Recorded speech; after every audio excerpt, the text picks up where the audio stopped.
Did you know that there's a plant? You won't believe this. I don't believe it. But they said so. National Geographic, except on the issue of evolution, surely doesn't lie.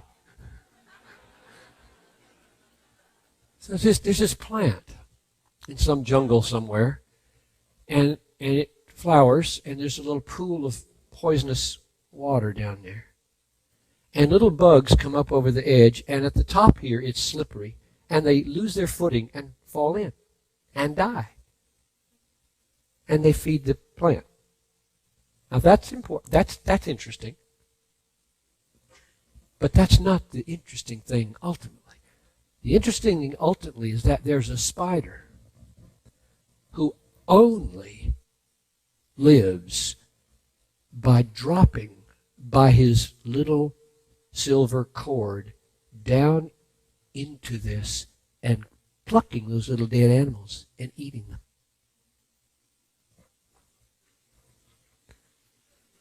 Let us all bow down and worship mindless matter and natural selection. And I mean, you just need to know where I'm coming from.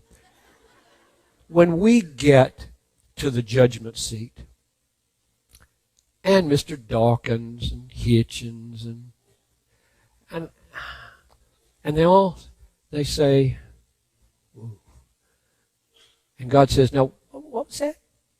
You said about the way that spider came into being and the way humans came into being. And he said, well, we thought it was just nothing. I mean, just forces that just kind of, just happened.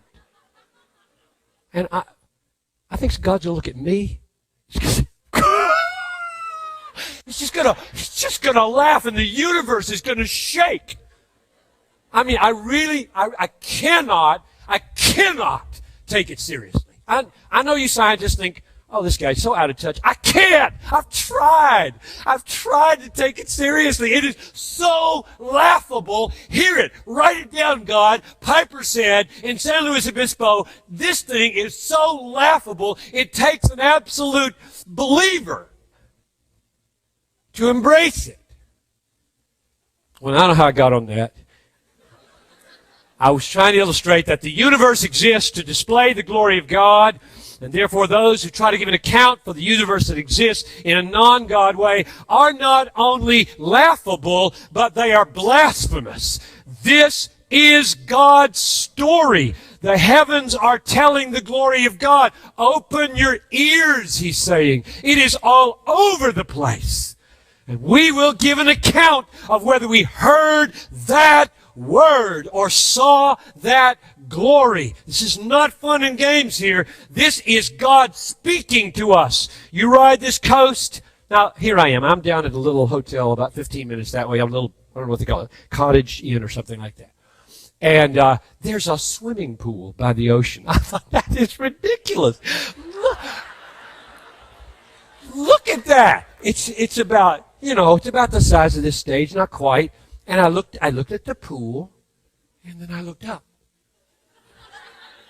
I thought, this is a man pool, and that's a God pool.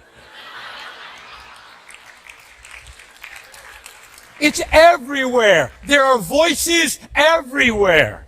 Just open your eyes and open your ears and pray for the Holy Spirit to give you a sensitivity of what the wasted life would be, namely a life that doesn't see it, a life that doesn't hear it, and a life that isn't shaped by the meaning of the universe to display the glory of God. We are being called to join Him in His own self-glorification.